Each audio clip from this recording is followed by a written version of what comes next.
उसने समझ लिया कि जब इतना कष्ट सहने पर भी साल भर में 60 रुपए से अधिक न जमा कर सका, तो अब कौन सा उपाय है जिसके द्वारा इसके दूने रुपए जमा हो।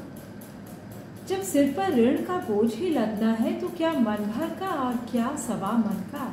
उसका उत्साह क्षीण हो गया, मेहनत से घृणा हो गया। आशा उत्साह की जननी है, आशा में तेज है, बल है, जीवन है। आशा ही संसार की संचालक शक्ति है। शंकर आशाहीन होकर उदासीन हो गया।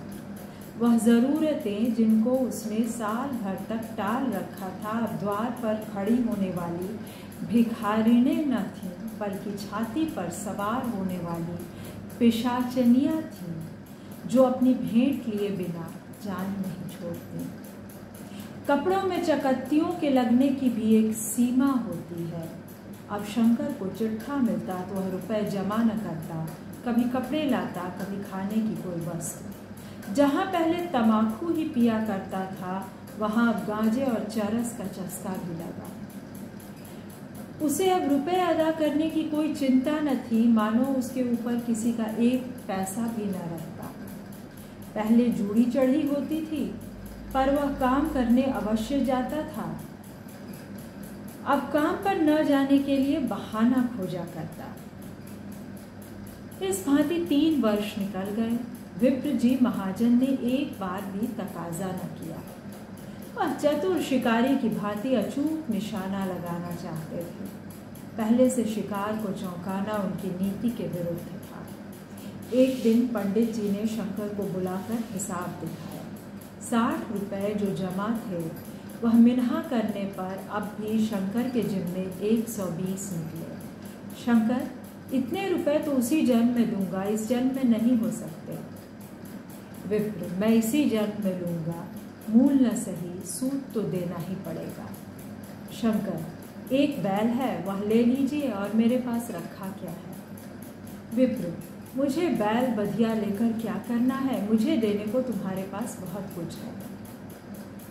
शंकर, और क्या है महाराज। विप्र, कुछ है, तुम तो हो, आखिर तुम कहीं भी मजूरी करने जाते ही हो।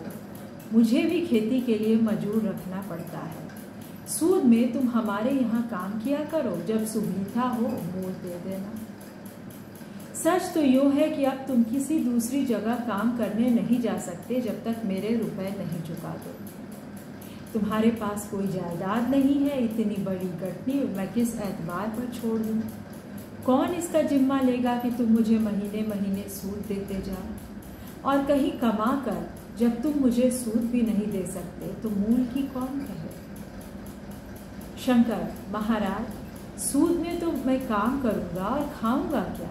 विप्र, तुम्हारी घरवाली है, लड़के हैं, क्या वे हाथ पांव कटा के बैठेंगे। रहा मैं, तुम्हारे आध 100 आध सेर जौ कलेवा के लिए दे दिया करूँगा। ओढ़ने को साल में एक कंबल पा जाओगे, एक मिर्जई भी बनवा दिया करूँगा, और क्या चाहिए। यह सच है कि और लोग तुम्हें छाह आने देते हैं, लेकिन मुझे ऐसी गरज नहीं है। मैं तो तुम्हें रुपए भरने के लिए रखता हूँ। शंकर ने कुछ देर तक गहरी चिंता में पड़े रहने के बाद कहा, महाराज, यह तो जन्म भर की गुलामी हुई। विप्र, गुलामी समझो चाहे मजदूरी समझो। विप्र कहता है, गुलामी समझो चाहे मजदूरी समझो, मैं अपने रुपए भराए बिना तुमको कभी न छोड़ूंगा। तुम भोगोगे तो तुम्हारा लड़का भरेगा, तुम भागोगे तो तुम्हारा लड़का भरेगा। हाँ, जब कोई न रहेगा तब की बात दूसरी है। इस निर्णय की कहीं अपील न थी। मजूर की जमानत कौन करता, कहीं शरण न थी। भागकर कहाँ जाता। दूसरे दिन से उसने विप्र जी के यहाँ काम करना शुरू कर दिया। 1.25 सेर गेहूं की बदौलत उम्र भर के लिए गुलामी की बेड़ी पैरों में डालनी पड़ी। उस अभागे को अब अगर किसी विचार से संतोष होता था तो यह था कि वह मेरे पूर्व जन्म का संस्कार है। स्त्री को वे काम करने पड़ते थे जो उसने कभी न किए थे। बच्चे दानों को तरसते थे, लेकिन शंकर चुपचाप देखने के सिवा और कुछ न कर सकता था। वह गेहूं के दाने किसी देवता के शाप की भांति या जीवन उसके सिर से न उतरे। शंकर ने विप्र जी के यहाँ 20 वर्ष तक गुलामी करने के बाद इस दुस्सार संसार से प्रस्थान किया। 120 अभी तक उसके सिर पर सवार थे। पंडित जी ने उस गरीब को ईश्वर के दरबार में कष्ट देना उचित न समझा। इतने अन्यायी, इतने निर्दयी न थे। उसके जवान बेटे की गर्दन पकड़ी। आज तक वह विप्र जी के यहाँ काम करता है। उसका उद्धार कब होगा भी या नहीं, ईश्वर ही जाने। पाठक, इस वृत्तांत को कपोल कल्पित न समझिए, यह सत्य घटना है। ऐसे शंकरों और ऐसे विप्रों से दुनिया खाली नहीं है। तो क्या दर्दनाक कहानी है दोस्तों। और ये आधुनिक समय में किन रूपों में हो रहा है, किन क्षेत्रों में किन तरहों के डिस्क्रिमिनेशन, पक्षपात लोगों को झेलने पड़ते हैं, चाहे वे किसी भी जाति के हों। ये तो केवल ब्राह्मण हुआ, ब्राह्मणों की स्थिति भी बदली है। आज कभी कभी उनके साथ भी ऐसा हो जाता है। इसका ये मतलब नहीं है कि आज इस विप्र के जैसे कोई दूसरे महाजन नहीं है, या दूसरी शक्तियाँ नहीं हैं, दूसरे संगठन नहीं हैं। और शंकर की स्थिति में अनेकों लोग हैं, अनेकों विद्यार्थी जो गुलामों की तरह मेहनत करते हैं और अंत में क्या पाते हैं।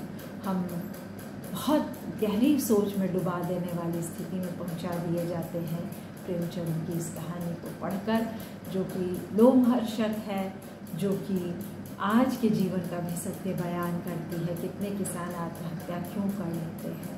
किसान आंदोलन आज भी हमारे देश का एक बहुत बड़ा सवाल है। तो दोस्तों, इस कहानी को सुनने के लिए धन्यवाद। कथा सम्राट को पुनः नमन और फिर